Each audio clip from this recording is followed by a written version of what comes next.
Hello दोस्तों, मैं अनु पटेल संगीता देहाती लोकगीत चैनल में आप सभी का स्वागत करती हूँ।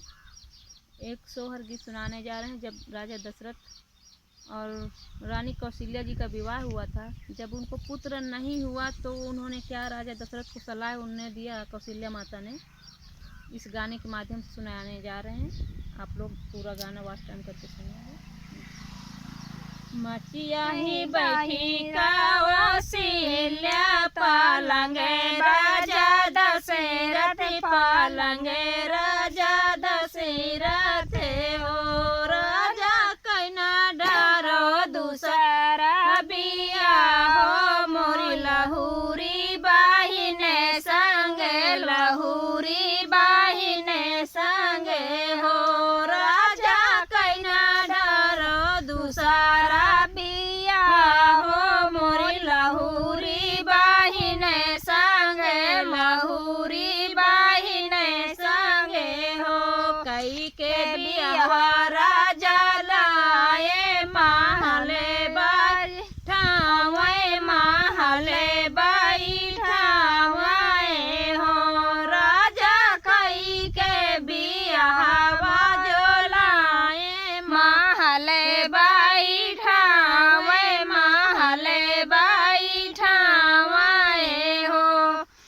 रामा होई गया जोधिया का सोरे दो नहुरानी बाई दो नहुरानी बांझिने हो।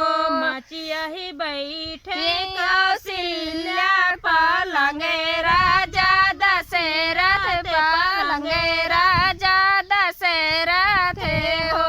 राजा गया डालो दूसरा बिया हो, मौलाहुरी बाहिने संगे जहाँ मोरिया को नहीं जोरा ना कैना डालो तीसरा बिया हो। जहाँ पे मोरा को यहाँ पे मोरा को नहीं हो। कई के बिया राजा लाए महले बैठावे महले बैठावे हो। रामा होई गया जोधिया माँ सोरे तीनों रानी बांझिन तीनों रानी बांझिन हो। भिखिया मंगते राजा जोगिया तो दुअरिया के आवे दुअरिया के आवे हो। भिखिया मंगते राम जोगिया दुअरिया के आवे दुअरिया के आवे हो। राजा कौने विवधवा के मारे नयने आंसू ढारे नयने आंसू ढारे हो। काहे कहो राम जोगिया कहते लजिया लागे कहते लजिया लागे हो। बाबा तीने बिया जो कीनो तीनों रनिया बांझिन तीनों रनिया बांझिन हो। राजा तीन बिया कैला रो तीनों रनिया बांझिन तीनों।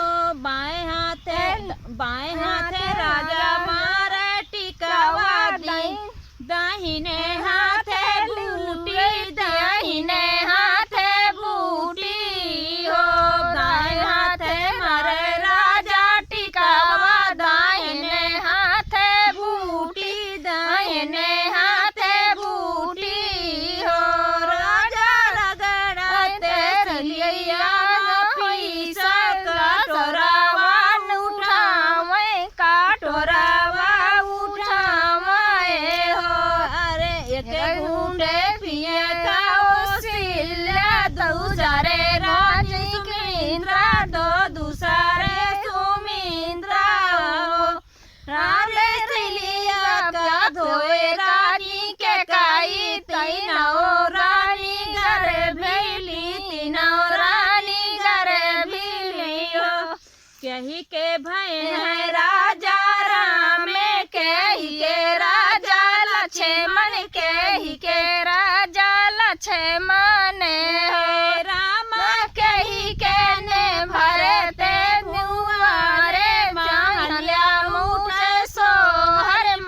महलिया उठे सोहरे हो।